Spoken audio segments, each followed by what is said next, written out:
Ang susunod na programa ay rated PG. Patnubay at gabay ng magulang ay kailangan sa mga batang manunod.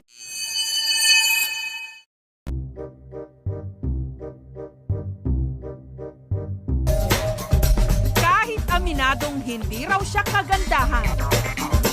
Hindi ko po siya inaahit kasi nga po, ang kati niya po sa sa kilikili. Tapos feeling ko po kasi nangingitim po siya. Kaya po nangyari, hindi ko po siya inaahit. Hinahayaan ko na lang po hanggang tumubo na lang po siya ng ganyan. Saan man daw rumampa na si Ana, tsak, agaw pansin siya. Mas mahaba pa yung buhok mo kaysa sa akin, ha?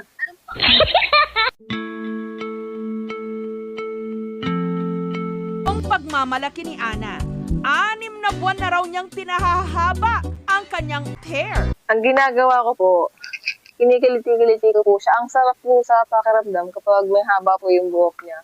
Kasi po, pag nag-aahit po, ang kati-kati, parang gusto ko na minsan tanggalin yung kilikili ko. Kaya halos isang beses ko lang siya inaahit sa buong pagkatao ko. The rest, hindi na po ako nag-aahit talaga. Ganda na po siya, hindi ko na po siya inaahit talaga.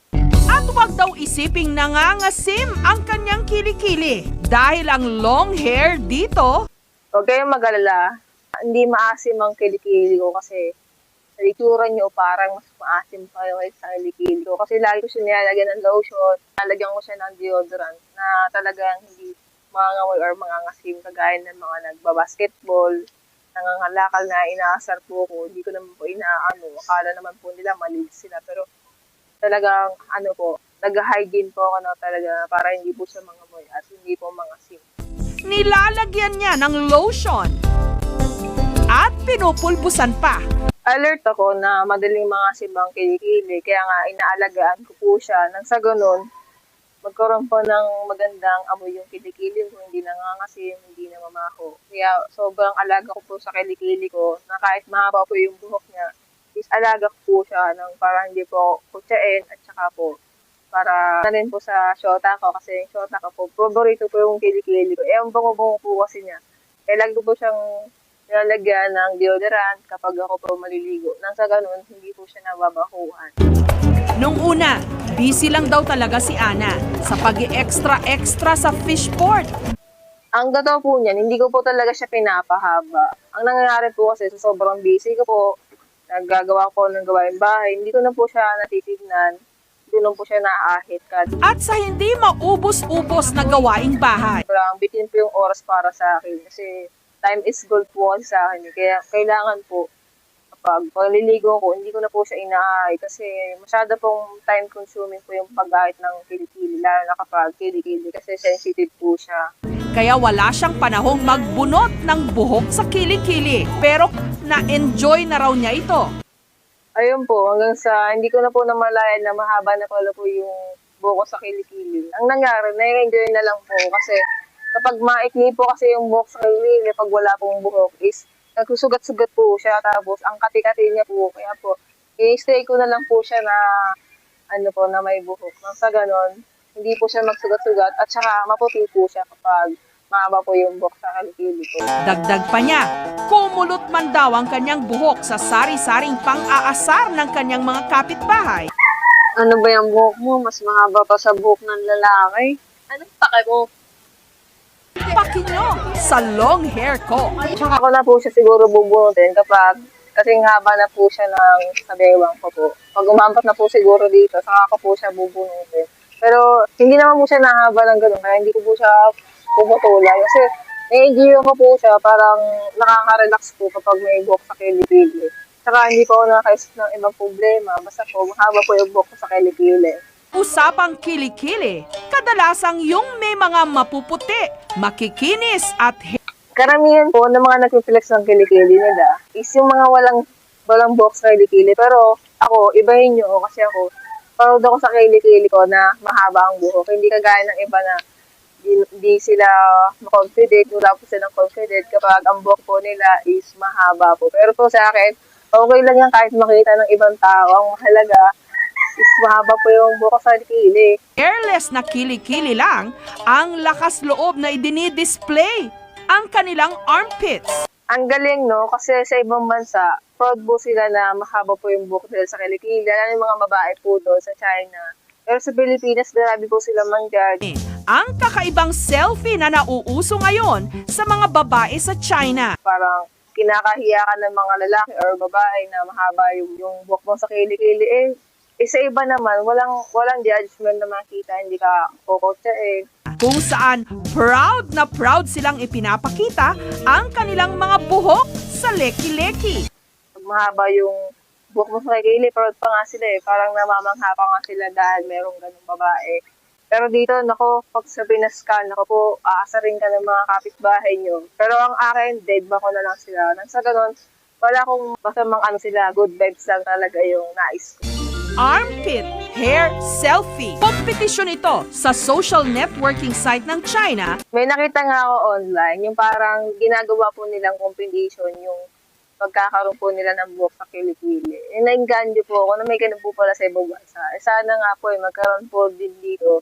Nang sa ganun, tumaas po yung confidence ng babae na hindi naman kailangan talaga i-ahit yung kilikili para sa katuwaan ng iba. Mas maganda kasi na mas masaya ka sa ginagawa mo kumpara sa ginagawa ng iba para sa sarili mo, di ba? Ngayon kasi kapag may nagko-control sa'yo, na hindi mo namang gusto, di ba? Mas maganda yung confident ka pa rin sa isang bagay basta wala ka tinatapakan tao, di ba? Na dumarami ang di na nahihiyang magpakita ng kanilang mga underarm, pag-usapan natin. Pero dito sa Pilipinas talaga, wala talaga. Halos lahat ng mga babae dito, inaahit nila yung kilikili nila dahil sa nose-gun sila ng ibang tao. Bihira ang mga babaeng nagpapahaba ng armpit hair. Madalas itong inaahit. Kaysa sa sarili nilang kaligayahan. Para sa akin, bilang ako, napapahaba talaga ako ng buhok sa kilikili. Sobrang fresh. At saka ang hangin, parang hindi basta-basta yung nagpapawis kasi nga may buhok. Parang sinisipit na yung pawis mo. Kaya naman, talaga yung buhok, hindi siya namamawis, hindi nagkakaroon ng putok. Kaya sana sa mga kabataan dyan, sa mga babae, sa mga ka-age, sana wag na kayong mahiya dun sa mga kilikili nyo kasi hindi naman kailangan talaga ahitin yan. Kung tumubo yan, hindi tumubo. Pero para sa akin talaga, kung ayaw nyo naman talagang ahitin yan, huwag nyo nang ahitin kasi wala namang mawawala sa inyo. Armado lang ng lotion at tiyanik. Tatapusin daw niya ang araw ng inyong mga buhok. Akin na yung buhok sa kilikili, tatanggalin ko kayo ng buhok. Ginagawa ko na po siyang negosyo kasi, di ba ako, bilang ako, hindi ako nag-ahit. Pero may mga tao talaga na babae na gusto nilang tanggalan ng buhok sa kilikili. Sa halagang 200 hanggang 300 pesos. Singil ko po sa kanila, 200 to 300 pesos po. Okay na rin para may pang merienda o pambili ng ulam. Pero ang hindi raw kaya ng kanyang powers, yung mga may putok. Sinasabi ko sa mga gustong magpabunot ng buhok sa kilikili sa akin, is maligo muna sila tapos maglagay muna sila ng deodorant or tawas para mawala yung amoy. Kasi ang hirap kasi mag-ahit or magbunot ng buhok sa kilikili kapag may putok. Ang hirap, nangangamoy ang asin. Karaniwan daw siyang inaabot ng hanggang 30 minutes kada kilikili. Isa pong kilikili, umabot po ako ng 30 minutes, isang kilikili po. Bali, isang oras kada 2 kilikili na yun. Okay na rin, pamarienda na rin yun. At saka, mura na rin naman yun sa servisyo at saka hindi masyadong mahal Wala naman po problema kung ang isang babae ay nagpapahaba po ng buhok sa kilikili. Problema lang po, madali lang po siyang kapitan ng alikabok kasi nga po mahaba po yung buhok. Tapos may tendency po na maikit ang kanyang balat gawa ng kanyang buhok sobrang haba na parang lalaki na. Bago magsimula ang session, pinagsuot ang pasyente o customer ng eye mask bilang proteksyon. Siyempre po, kapag mahaba po yung buhok ng babae sa kilikili, nataas po ang chance na marami po siyang ma-apply na deodorant sa kanyang kilikili kasi the more na mahaba, mas maraming deodorant ang kailangan ilagay. Kaya sa ganun, hindi magkaroon ng amoy or ng putok ang isang tao or isang babae. Na mga kababaihan ngayon sa buong mundo, sila lang ang may karapatan. Para po sa mga kababaihan dyan na binabulog dahil nga sa buhok nila, is huwag kayong gatid dyan guys. Hayaan nyo na lang sila. Ang mahalaga is wala kayong tinatapakan tao. Okay lang kahit magpahaba kayo ng buhok sa kilikili as long as wala naman kayong tinatapakan tao Para kasi sa akin, yung kilikili is napakahalaga sa babae kasi nga dito simula yung pagiging makaka-respeto natin tao. No? Kung tayo ay inaasar dahil sa buhok nila, okay lang yun kasi nobody's perfect naman eh. Ang mahalaga doon, wala kang putok, hindi nangangamoy yung kilikili mo. Okay lang yan kahit mahaba kagaya nito. Sa kanilang underarm, yun ang tunay na kilikili power.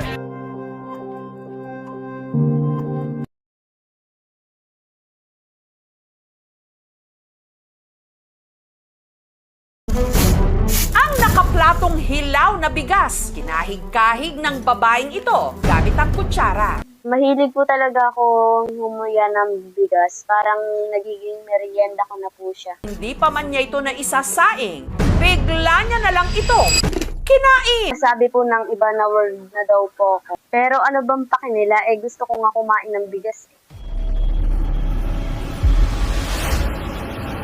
Tila takam na takam pa siya sa malutong-lutong na bigas. Nakakatakam kasi kumain ng bigas. Pag nilalasahan mo siya, para siyang matamis. Kilala ko yan! Ano to? Sa isa naman niyang vlog, pilit niyang binuksan ang isang sakong bigas. Sinasabi nila para daw po akong baliw. Kasi nakakaubos ako ng isang sako sa isang araw. At kanya ring inupakan. Bigas kayo dyan, no? Nam.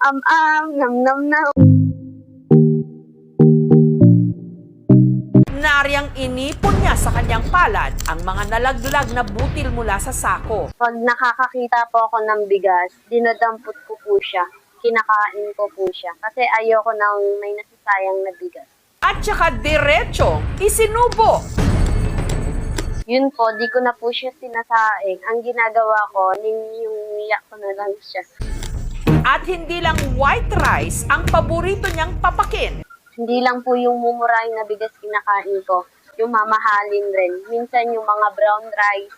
Pati rin po yung mamahalin na bigas na basmati rice.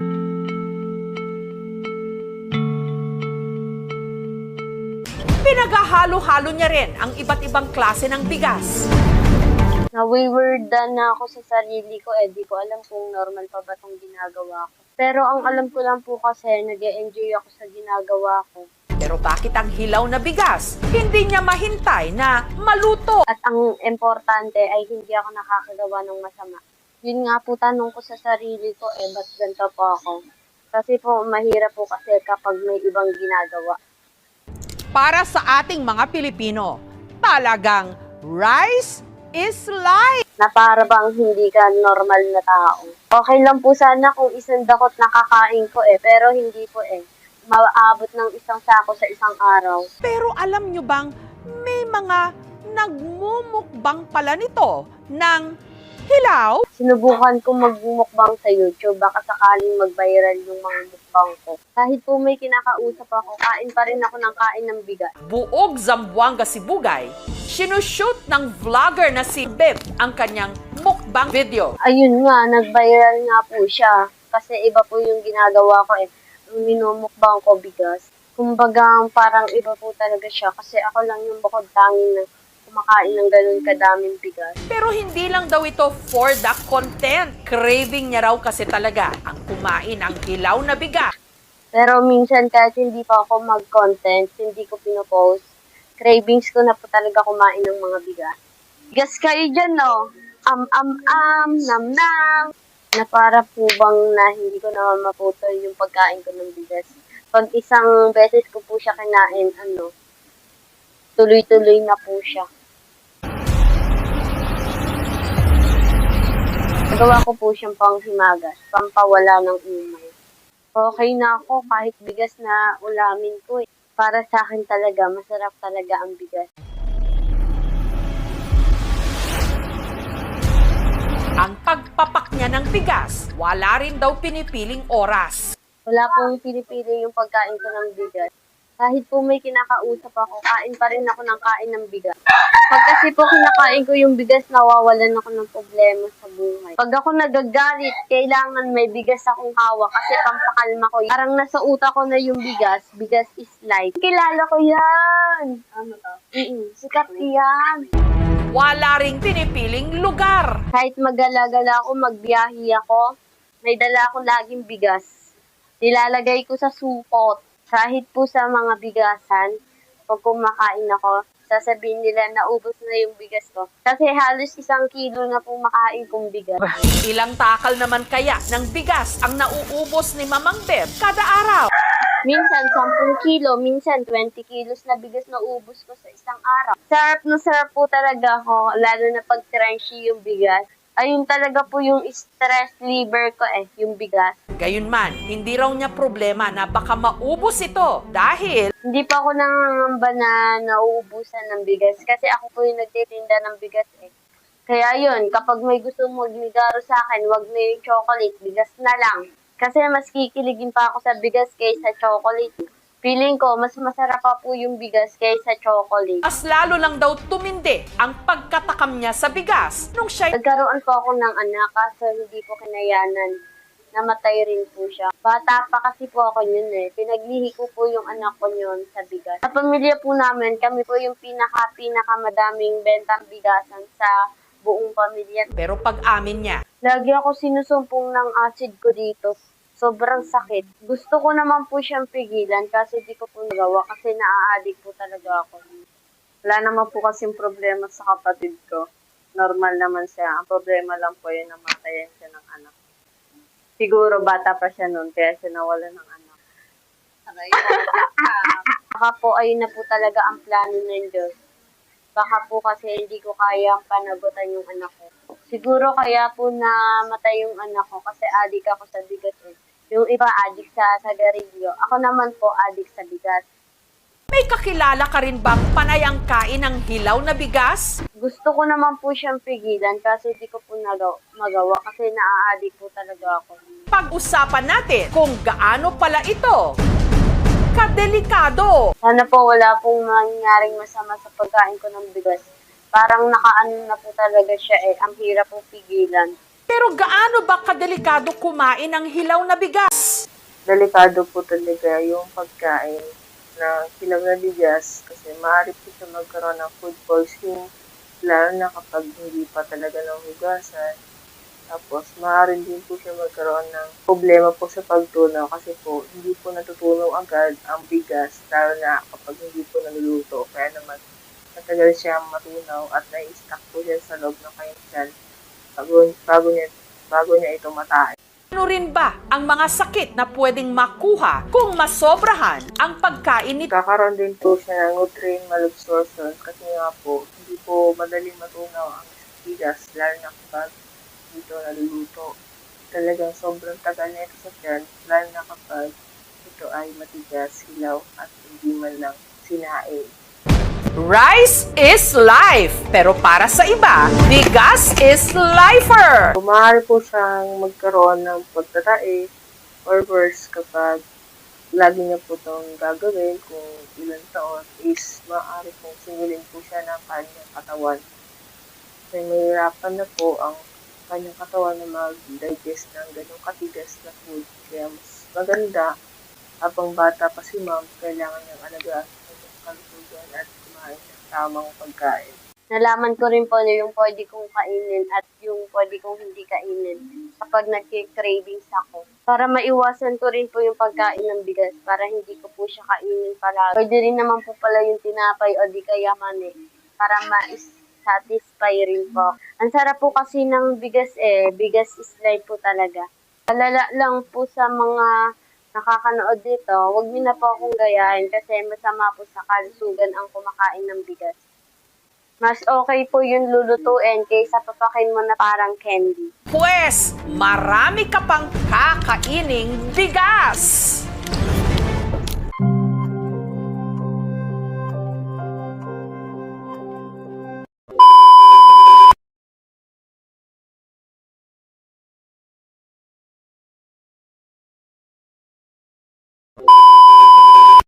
Yun mga kabarako, ang video na napanood nyo ay parody lamang, no? At kung kayo nainis o nagalit, huwag kayong mag-alala, good vibes lang to palagi. Kung gusto nyo ng mga ganitong video, gagawa pa ako ng video, okay? Huwag nyo kalimutan mag-subscribe at notification bell para lalo kang updated sa ating mga video. Siyempre, huwag kalimutan comment kung saan lugar nakatira sa Luzon, Visayas, or Mindanao. Yun lang, maraming salamat sa pagsuporta. Good vibes lang palagi, okay? Bye-bye! Wala na ang paparta. Go. Kilala ko yan. Sikat yan. Ang ganda yan, no?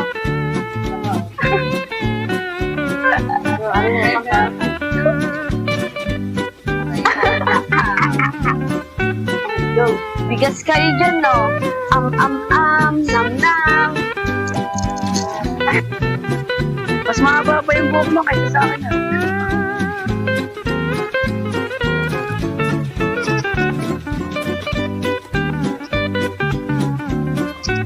Nakakatakam kasi kumain ng bigas. Pag nilalasahan mo siya, para siyang matamis.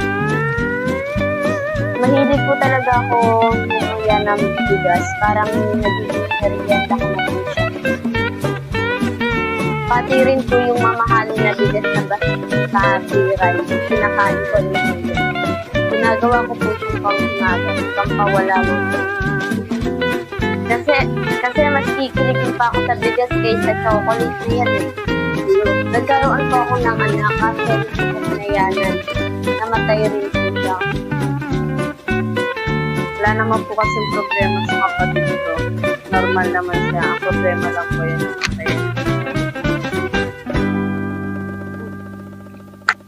Siguro bata pa siya noon kaya sinawalan ng anak. Ang sarap. Ang sarap po kasi ng bigas eh. Bigas style po talaga. At nalaman ko rin po na yung pwede kong kainin at yung pwede kong hindi kainin kapag nag-cravings ako. Para maiwasan ko rin po yung pagkain ng bigas para hindi ko po siya kainin palagi. Mas okay po yung lulutuin kaysa papakin mo na parang candy.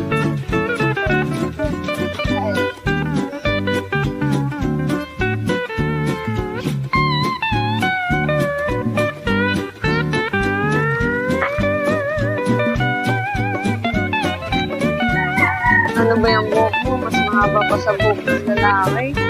Laki mo. Burat.